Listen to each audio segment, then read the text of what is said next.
Bonjour et bienvenue sur la chaîne Ose Patterns et le pas à pas de la robe Pema. Donc cette vidéo complète le livret d'accompagnement inclus lors de l'achat du patron et vous trouverez les étapes de réalisation et des conseils qui pourront également vous servir dans d'autres projets couture.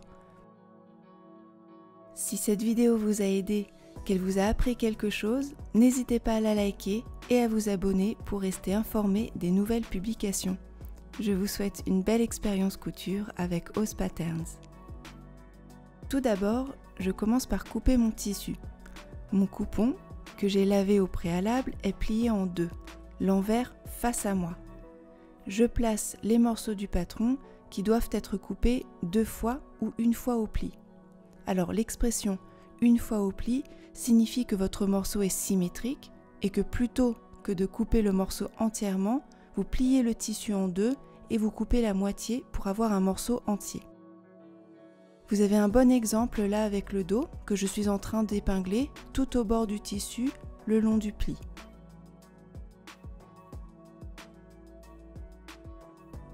Je place ensuite la manche. Avec ma règle japonaise, je vérifie que le droit fil de la manche est parallèle au droit fil du tissu. En fait, sur toutes les pièces de n'importe quel patron, il y a toujours un droit fil qui nous donne la direction verticale du tissu. Et pour avoir un vêtement qui tombe bien, c'est très important de faire concorder le droit fil du patron avec le droit fil du tissu. Procédez de la même manière pour les autres pièces. Et si besoin, le livret comporte un plan de coupe qui vous montre comment placer les pièces sur le tissu. N'hésitez pas à le consulter si besoin. Alors pour couper les jupes devant, donc les pièces 9 et 10, nous allons déplier le tissu. Et vous allez venir poser les pièces sur l'endroit du tissu.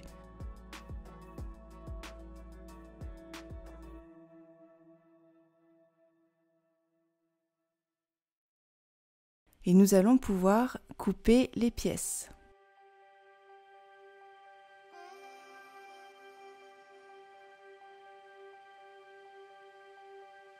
Certaines pièces du patron sont thermocollées, donc c'est le cas de la ceinture et des enformes, mais aussi des bords de la jupe devant droite et devant gauche. Le patronage comporte des indications qui vont vous aider à assembler le vêtement. Il est important de reporter les différents repères sur le tissu. Je prends l'exemple de la pièce 2, le haut dos, parce qu'il comporte tous les différents types de repères. Donc le cran du milieu, là où le tissu est plié en deux, le cran à l'épaule, à l'emmanchure,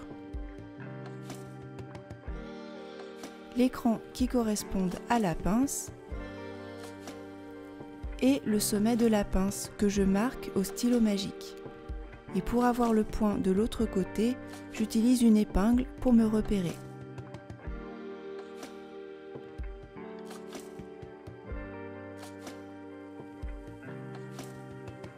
Grâce à ces repères, je peux tracer ma pince. Et je trace avec le stylo magique sur l'envers, avec une couleur visible pour les besoins de la vidéo, mais vérifiez bien sur votre tissu que le trait est invisible en faisant un test. Et voici le résultat. Prenez le haut devant, et pour éviter que l'encolure ne se détende lors des manipulations, nous allons réaliser une piqûre morte à la machine à coudre. Cette piqûre morte est réalisée dans la marge de couture. Pour me repérer, je mets le tissu bien au bord du pied de biche.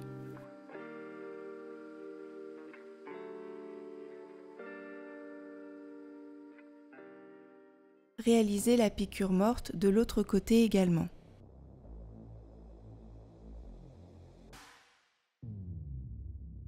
Nous allons maintenant réaliser les plis à l'épaule. Alors commencez par celui que vous voulez. Pour cela, je mets des repères tracés sur l'envers et j'épingle ensemble les crans, les extrémités, marquées au stylo. Je vérifie que mon tissu se place bien et direction la machine pour piquer le pli. Et vous allez répéter cette étape pour le deuxième pli. Maintenant, il va falloir coucher les deux plis vers le côté. Pour cela, je procède tout le temps de la même manière. Donc je repasse les plis tels quels et seulement ensuite je les couche vers le côté. Alors j'utilise une technique que j'ai vue et utilisée en atelier qui consiste à placer une bande de papier cartonné pour avoir un pli bien net sans l'écraser non plus, et cela évite d'avoir une marque du pli sur l'endroit.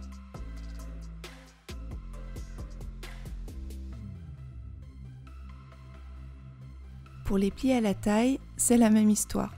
Je mets des repères tracés sur l'envers, j'épingle ensemble l'écran et les extrémités que j'ai marquées au stylo, je vérifie que mon tissu se place bien et direction la machine pour piquer les plis. Et vous couchez les plis vers le côté comme vous l'avez fait à l'étape précédente. Et voilà ce qu'on obtient à ce stade. Nous allons maintenant surfiler les épaules. Alors vous avez deux possibilités. Le point zigzag de votre machine, donc c'était le point 8 dans mon cas, ou le surjet, si vous avez une surjeteuse. Et voici les épaules surfilées ou surjetées. Voyons maintenant les pinces dos. Épingler les deux pinces.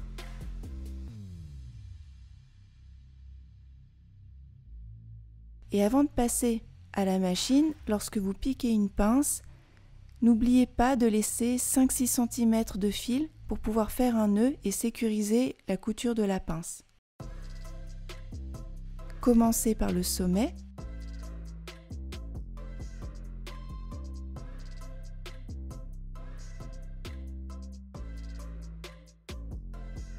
Et faites le nœud pour sécuriser la couture.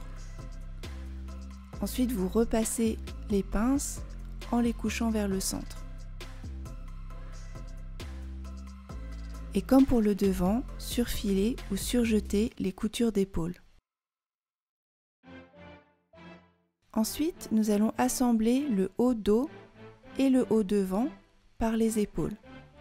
Alors pour cela, placez les deux épaisseurs bord à bord, épinglez les extrémités et le cran d'épaule qui est à mi-chemin. Ajoutez des épingles intermédiaires si besoin et idem pour l'autre côté. Et vous piquez cette couture à la machine.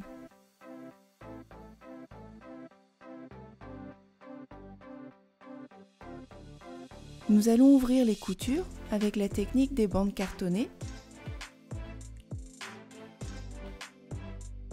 Et voici le résultat. Nous allons maintenant nous occuper des enformes.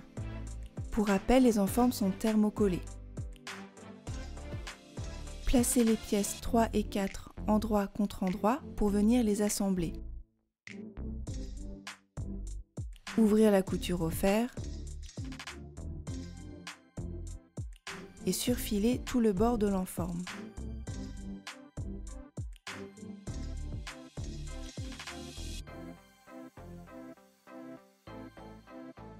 Nous allons maintenant épingler l'enforme au corsage, en plaçant l'enforme endroit contre endroit sur le corsage. Pour cela, aidez-vous bien des crans qui sont faits pour ça. Et si vous voulez mettre un galon de dentelle comme sur la version de cérémonie, c'est à cette étape-là que vous pouvez le faire. Si malheureusement votre tissu s'est détendu au fil des manipulations, faites de votre mieux pour respecter l'écran, quitte à couper l'excédent au bas de l'enforme. Et ensuite, piquez à la machine.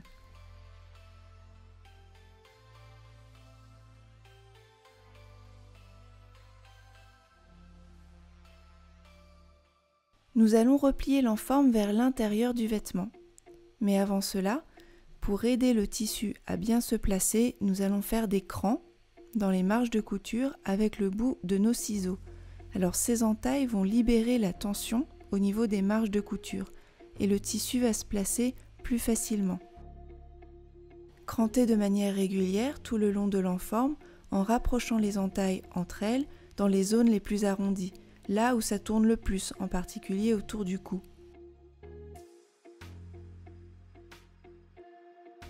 Au niveau de la couture d'épaule, je vais découper un triangle pour que cela soit moins épais.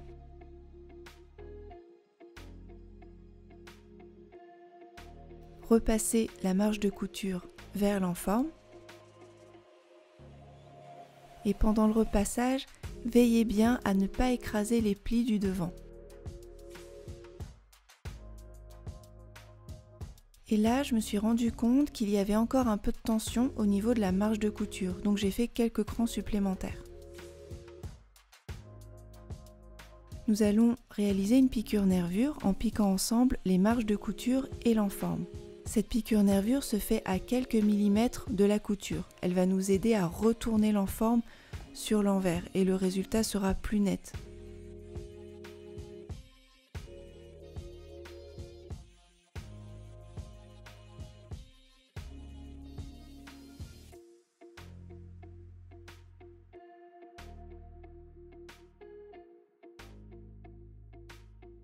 Et là, coupez la pointe qui dépasse. Si vous le souhaitez, vous pouvez faire une couture à 0,5 cm du bord pour maintenir l'enforme en place. Pour la version A de la manche, nous allons surfiler le côté. Ici, dans l'arrondi, vous pouvez cranter tout en surfilant pour libérer la tension due à la forme kimono des emmanchures.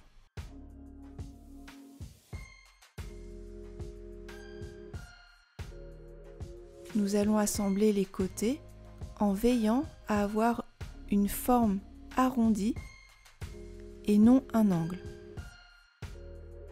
Pour gérer plus facilement cet arrondi à la machine, gardez l'aiguille enfoncée dans le tissu, levez le pied de biche et faites pivoter le tissu.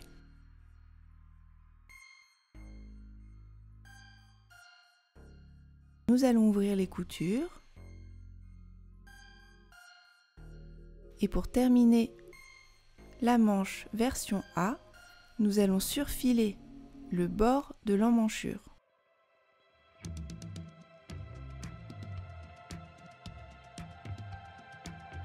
Puis former un pli de 1 cm au fer.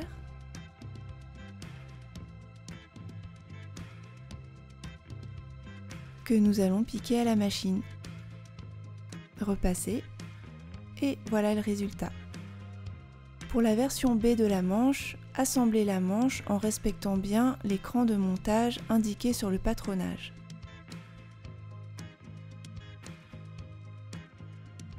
Il y a un cran sur le devant et 2 crans sur le dos. Épinglez la manche.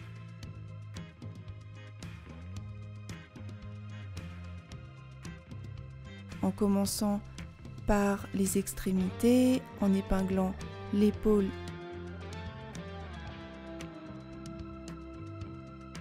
et l'écran,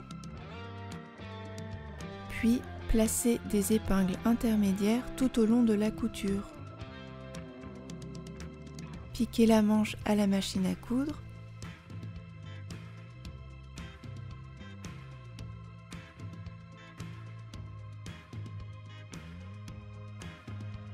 Puis surfilez la couture que vous venez de réaliser. Repassez la couture vers le corsage et ensuite nous allons surfiler chaque côté, du bas de la manche jusqu'à la taille. Dans l'arrondi, vous pouvez cranter tout en surfilant pour libérer la tension due à la forme kimono des manches.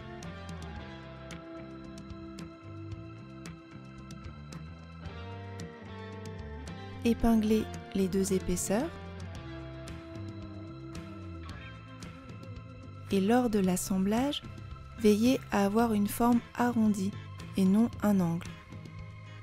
Pour gérer plus facilement cet arrondi à la machine, gardez l'aiguille enfoncée dans le tissu, levez le pied de biche et faites pivoter le tissu. Nous allons maintenant ouvrir les coutures et réaliser le bas de manche élastiqué. Pour cela, former un pli de 1 cm au fer.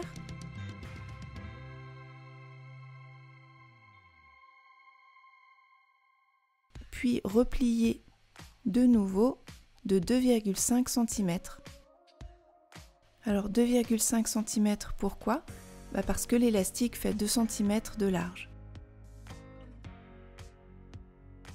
Nous allons réaliser une surpiqûre juste au bord de ce pli en laissant une ouverture. La coulisse ainsi formée va nous permettre d'insérer l'élastique. Et n'oubliez pas de couper l'élastique en deux. Donc j'insère l'élastique dans l'ouverture grâce à l'épingle à nourrice et j'avance petit à petit pour la faire ressortir de l'autre côté.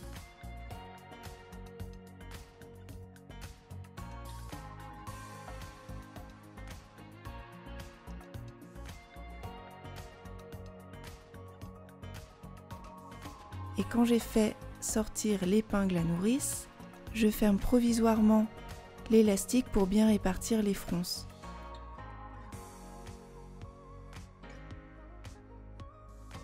Puis à la machine à coudre, je ferme l'élastique.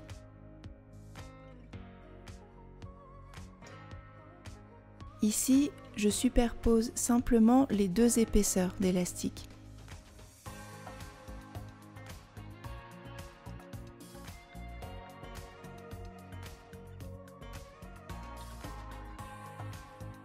Pour fermer la coulisse, je vous conseille de bien tendre le tissu. Si jamais la couture n'est pas droite, ne vous inquiétez pas car l'endroit où l'on ferme la coulisse est caché sous le bras et donc elle n'est pas visible. Et voici le résultat. Et bravo à vous parce que vous avez terminé le haut. Prenons maintenant la jupe devant côté droit, donc elle comporte 2 plis et une pince, alors que le côté gauche n'a pas les 2 plis.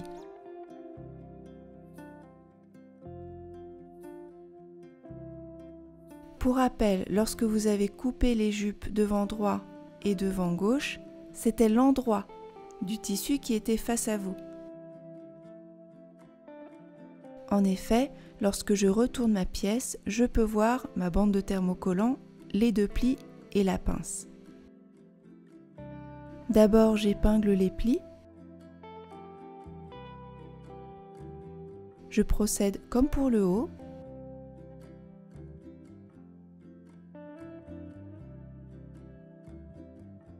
J'épingle la pince. Et je vais à la machine pour piquer ces 3 éléments.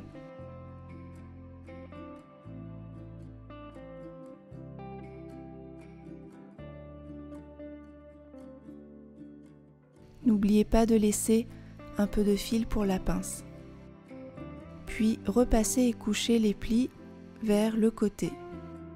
Maintenant, nous allons former le bord de la jupe. En gros, il s'agit de plier une fois à 1 cm et de faire un autre pli de 2,5 cm.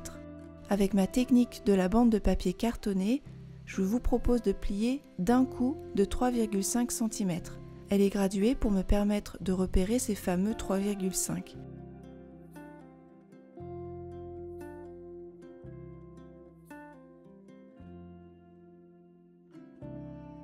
Ensuite seulement, je viens juste plier de 1 cm.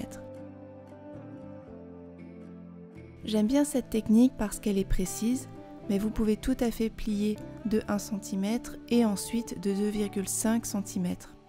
À vous de voir la technique avec laquelle vous avez le plus joli résultat.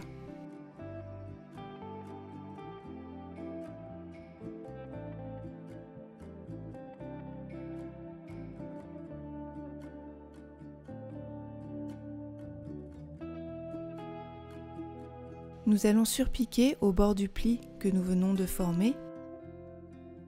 Les surpiqûres sont visibles, donc prenez votre temps pour faire une surpiqûre bien droite. Pour un joli rendu, augmentez la longueur de votre point sur votre machine à coudre. En atelier, on indiquait généralement 3 points par centimètre pour les surpiqûres.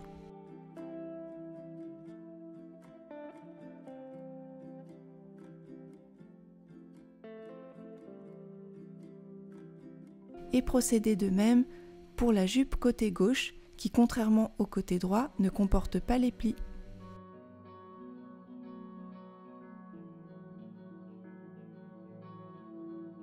Pour la jupe dos, il n'y a pas de difficulté particulière.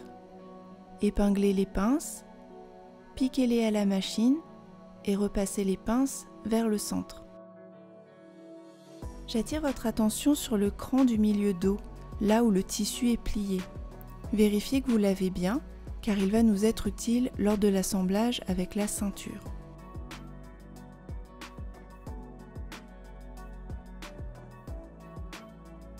Maintenant, nous allons surfiler les côtés de ces 3 pièces, le dos et les deux devants. Puis vient l'assemblage des coutures de côté.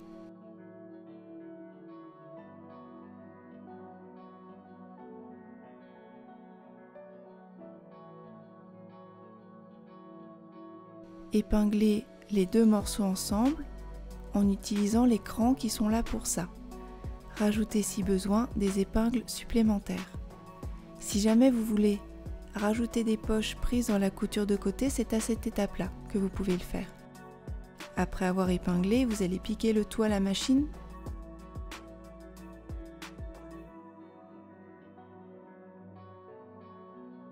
Puis ouvrir les coutures.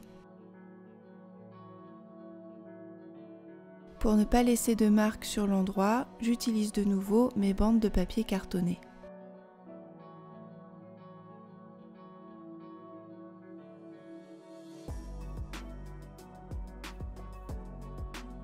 Et voilà, nous avons fait le haut et le bas.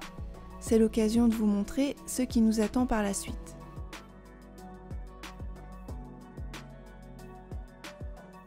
Alors voici une robe Pema sur l'endroit de dos.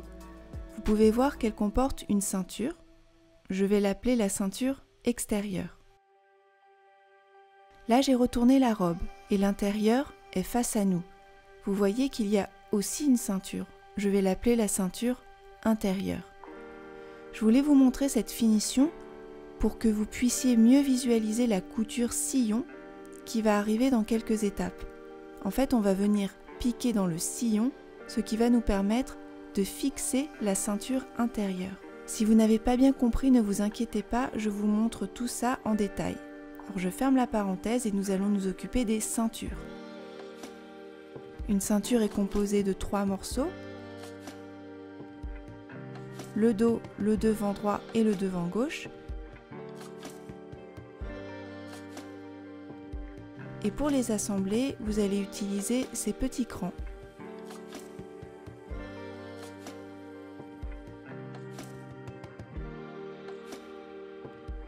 Vous allez assembler chaque ceinture et vous vous retrouvez donc avec 2 ceintures. Sur la ceinture intérieure, formez un pli de 1 cm que je vous conseille de bâtir. Là, nous allons épingler la ceinture extérieure au corsage. Alors le côté droit de la ceinture, c'est celui qui a une boutonnière et le côté gauche, c'est celui qui a un bouton.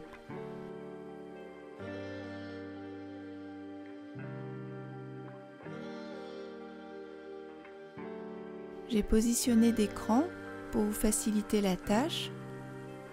Commencez par épingler les côtés.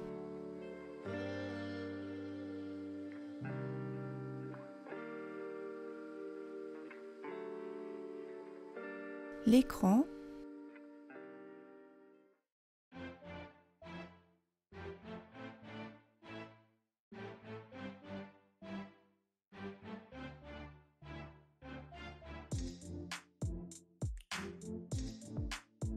les extrémités,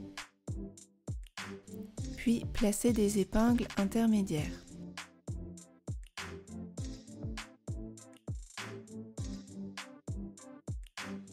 J'ai donc l'envers du corsage face à moi et nous allons maintenant épingler la ceinture intérieure au corsage. Pour rappel, la ceinture intérieure a un bord plié et un autre qui n'est pas plié. Et c'est le bord qui n'est pas plié qui s'assemble avec le corsage.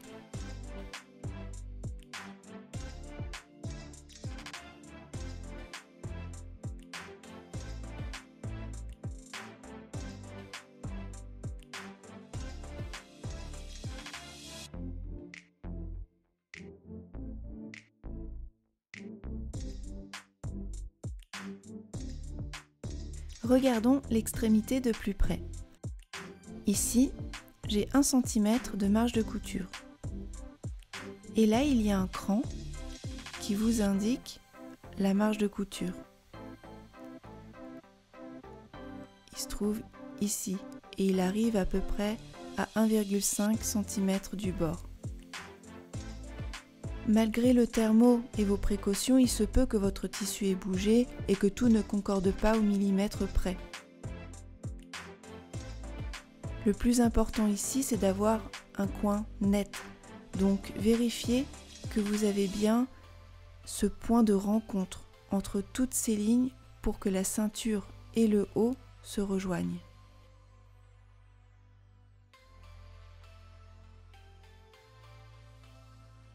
Puis je viens assembler le tout à la machine.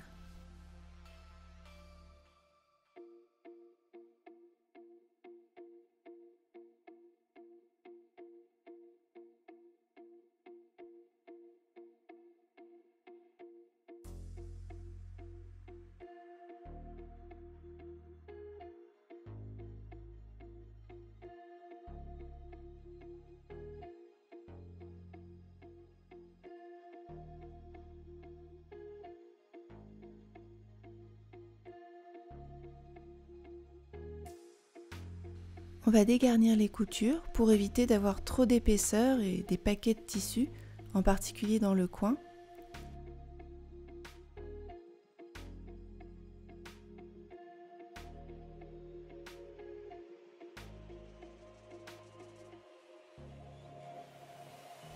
Et vous allez également dégarnir, c'est-à-dire couper la marge de couture de 0,5 cm.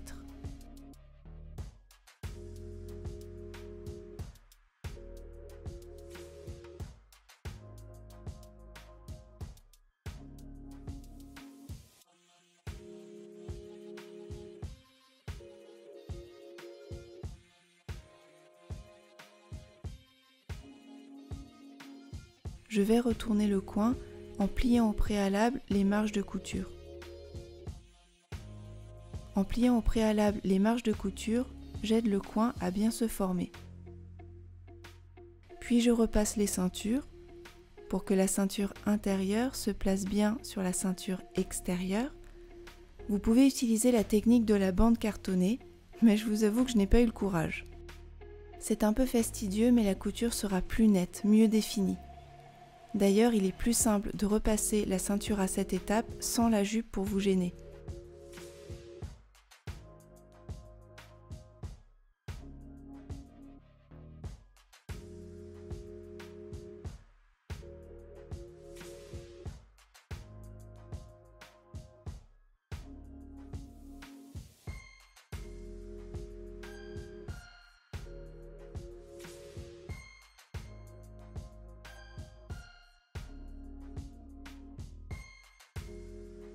Nous allons épingler la jupe à la ceinture.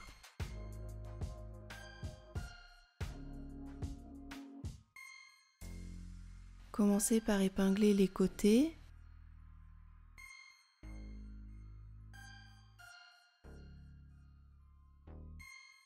L'écran.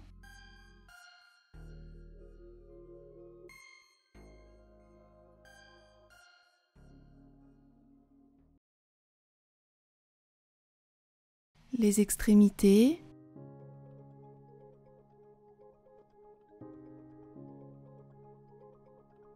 Je voulais vous montrer plus particulièrement l'extrémité, avec le bord de la jupe qui est positionné bord à bord avec la ceinture.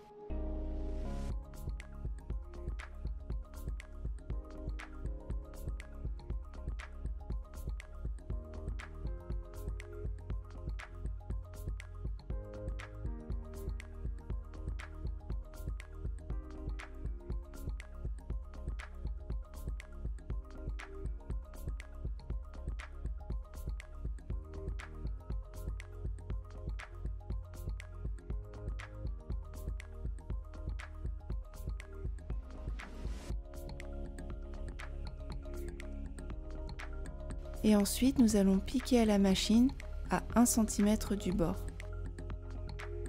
essayez d'ouvrir la ceinture intérieure le plus possible pour faciliter le passage à la machine.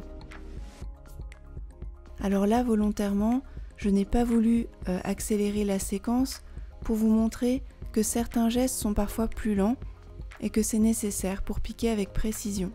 Donc vous voyez que j'ai pris le temps qu'il fallait pour positionner l'aiguille et replacer mon tissu.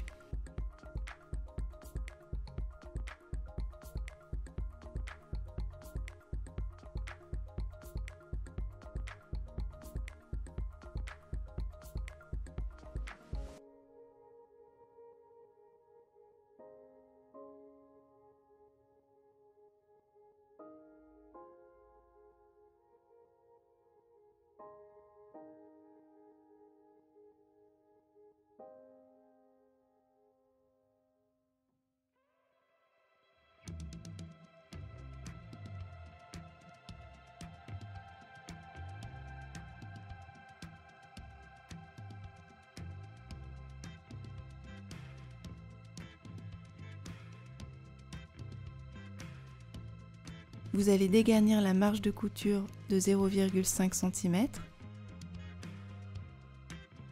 puis repasser et coucher la marge de couture vers la ceinture, vers le haut.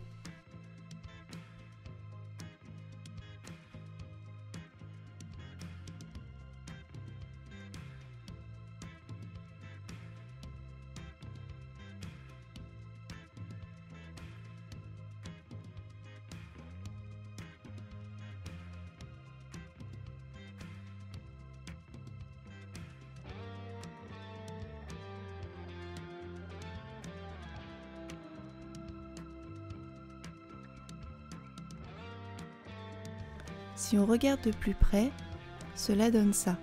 La ceinture intérieure se pose sur la jupe et elle vient recouvrir la couture. Sur l'endroit, cette couture est ici. Et c'est dans cette couture, dans ce sillon, que je vais piquer pour maintenir la ceinture intérieure.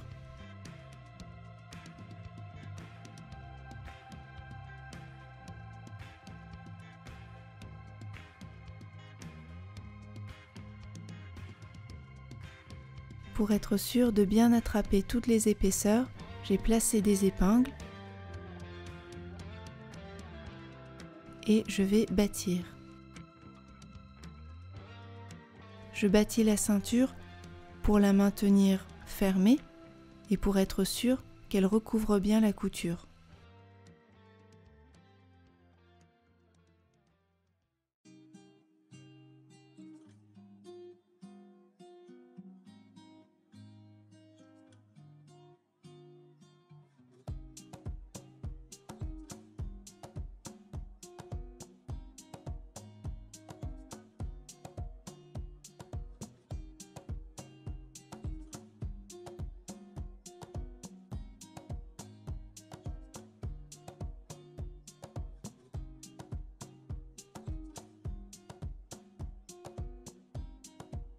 Puis je vais piquer dans le sillon à la machine. Pour les besoins de la vidéo, j'utilise un fil noir contrastant avec le tissu. Mais vous utilisez un fil d'une couleur assortie au tissu, donc la couture sillon ne va pas se voir sur l'endroit.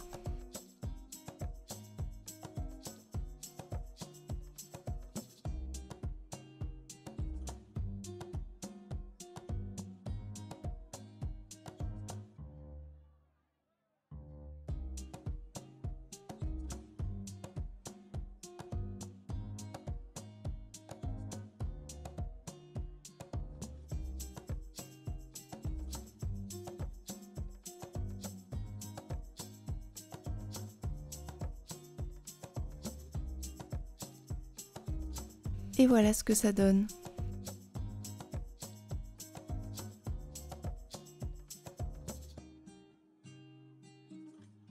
Sur l'envers, je vois que ma ceinture intérieure a bien été attrapée. Avant de réaliser la boutonnière sur votre vêtement, je vous conseille de faire un test. Prenez le même nombre d'épaisseurs. Là, j'ai pris une chute thermocollée que je plie en deux pour avoir la même épaisseur que la robe à l'emplacement de la boutonnière. Ce test vous permettra d'ajuster la tension et la longueur de la boutonnière.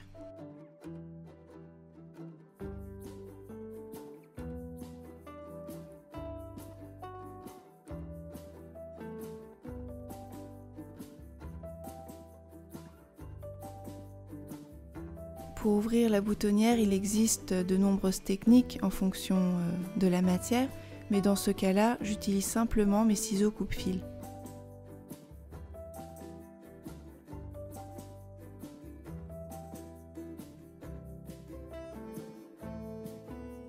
Et ensuite, nous allons coudre le bouton. Donc n'hésitez pas à essayer la robe avant de coudre le bouton. Lorsque je couds un bouton, je double, je triple le fil. Et j'aime bien quand c'est propre de l'autre côté. Donc là, vous pouvez voir comment je fixe mes boutons.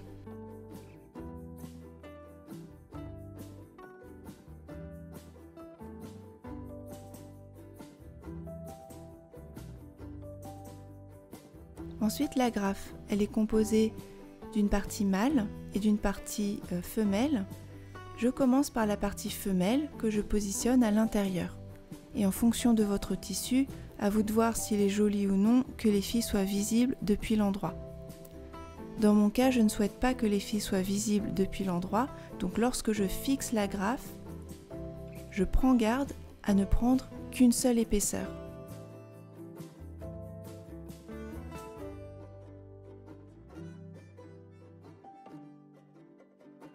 Puis, j'arrête mon fil.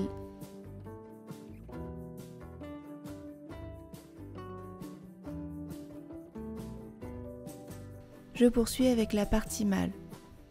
Ici, vous pouvez faire sortir l'aiguille complètement de l'autre côté. Ce n'est pas gênant d'avoir les fils sur l'envers car cette partie, de toute façon, n'est pas visible de l'extérieur.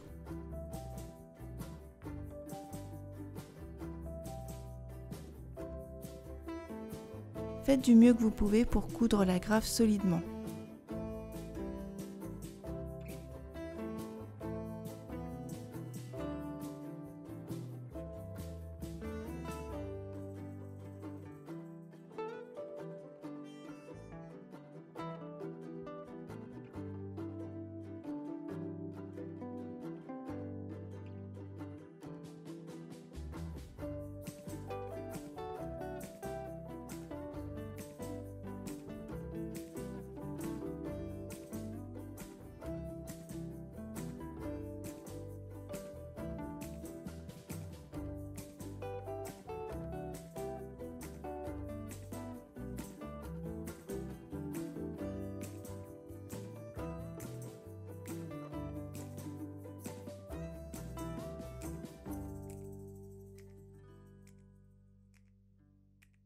Voilà le système de fermeture finalisé composé de l'agrafe intérieure et du bouton.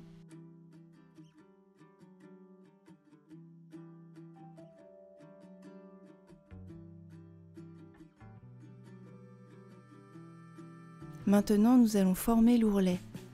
Je vais suivre la même technique habituelle.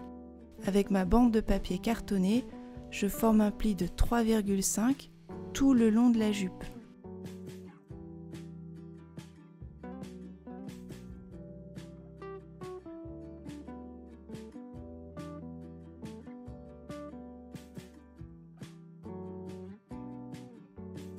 Ensuite seulement, je viens juste plier de 1 cm. Mais vous pouvez tout à fait plier de 1 cm d'abord, puis de 2,5 cm.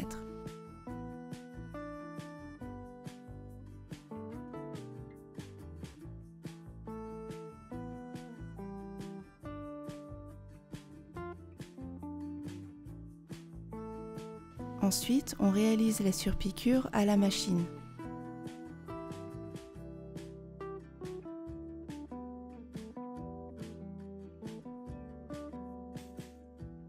On lui donne un bon coup de fer. Et enfin, nous allons terminer la robe avec quelques points main pour maintenir l'enforme à l'intérieur. Alors pour cela, appuyez-vous sur les marges de couture comme c'est le cas pour le point que je suis en train de faire.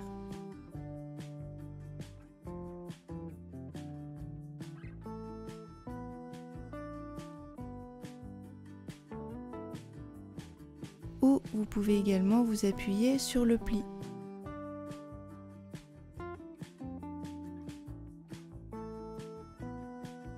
Idem pour le point main au niveau de la taille.